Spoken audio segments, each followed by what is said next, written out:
Die Hilfe für Schnarcher, sie kommt aus Australien. Forscher der Uni Zürich, die haben jetzt herausgefunden, dass regelmäßiges Didgeridoo-Blasen hilft. Sie haben 2 Gruppen von Schnarchern beobachtet. Die eine Gruppe, die blies täglich auf dem Instrument, auf diesem australischen Didgeridoo, die andere eben nicht. Das Ergebnis, das ist eindeutig. Bei den Bläsern hatte sich das Schnarchproblem nach einigen Monaten deutlich verbessert. Hoffnung also für Schnarcher und vor allem für deren Partner natürlich. Günter Berger ist ein schlimmer Schnarcher aus Herten, hat sich sofort ein Didgeridoo gekauft und gibt jetzt seiner Frau täglich ein Konzert.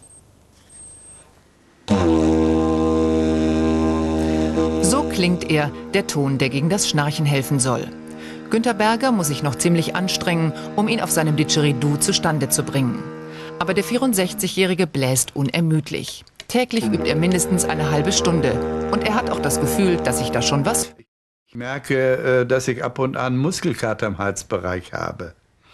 Also zeugt das doch davon, dass da eine gewisse Wirkung erzielt werden kann.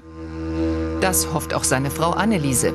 Denn sie ist es ja, die darunter leidet, dass ihr Mann nachts schnarcht. Und zwar richtig laut.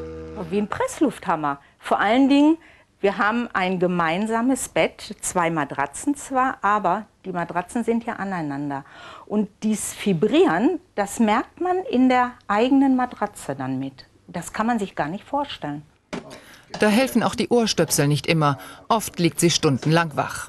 Das hat bei den Bergers auch schon mal zu Beziehungsknatsch geführt. Zumal Günter Berger seiner Frau lange gar nicht glauben wollte, dass er schnarcht, bis sie zu einem Trick griff. Dann habe ich ein Diktiergerät genommen und habe mir das ans Bett gelegt. Und nachts, als ich dann wieder nicht schlafen konnte, habe ich ihn aufgenommen.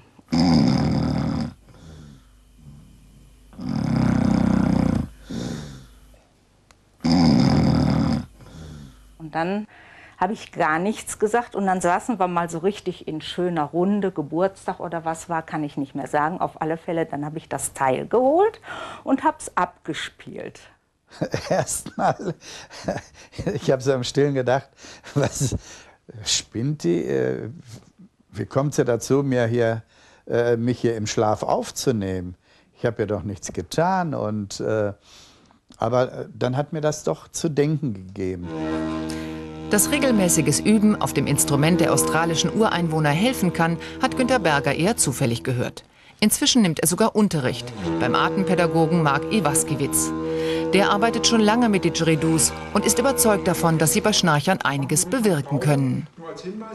Durch den Grundton und durch die Stimme, die man durch das Didgeridoo gibt.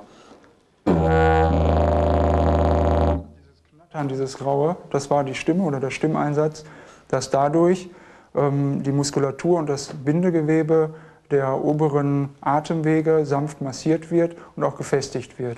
Und das führt dann dazu, dass das Schnarchen nachlässt.